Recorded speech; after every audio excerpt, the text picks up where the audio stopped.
O desaparecimento do universo, capítulo 2, continuação.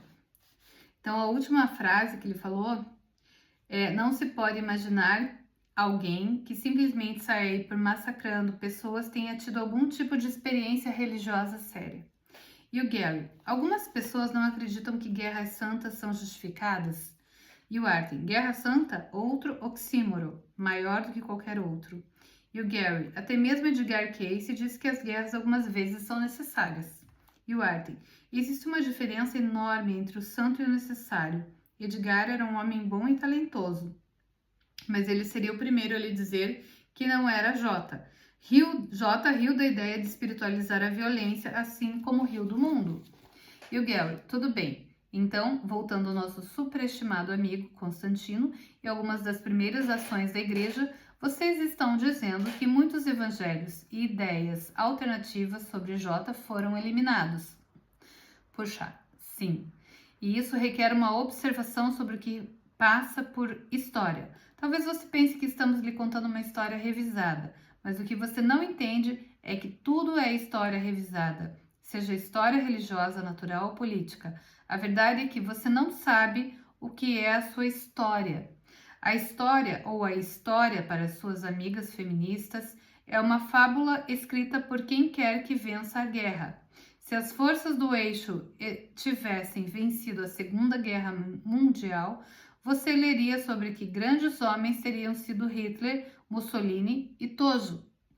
E o Holocausto e os estupros em Nanquim seriam citados apenas por alguns poucos rebeldes que não se importaram de colocar suas vidas nas mãos deles. Felizmente para vocês, os aliados venceram a guerra e vocês são livres para estudar a espiritualidade em vez do fascismo. As pessoas nem sempre foram afortunadas o suficiente para acreditarem no que quisessem.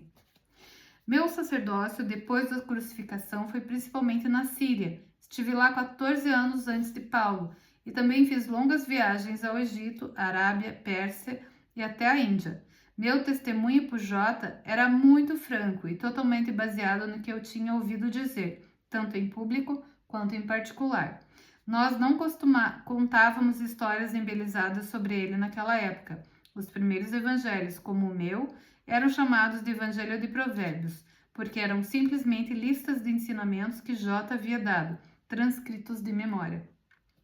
Os romances que se tornaram os evangelhos foram escritos mais tarde, em torno de 20 ou 60 anos depois das cartas de Paulo, ainda que elas apareçam depois na Bíblia, pelo fato de eu simplesmente citar as palavras públicas e privadas de J.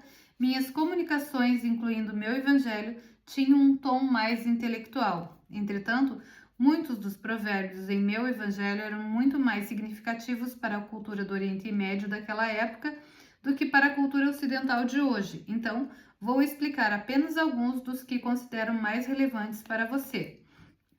Sendo o americano provinciano que você é, pode ser difícil acreditar nisso, mas naquela época as pessoas do mundo árabe eram mais avançadas em muitos aspectos dos que as da Europa ou do Império Romano Ocidental.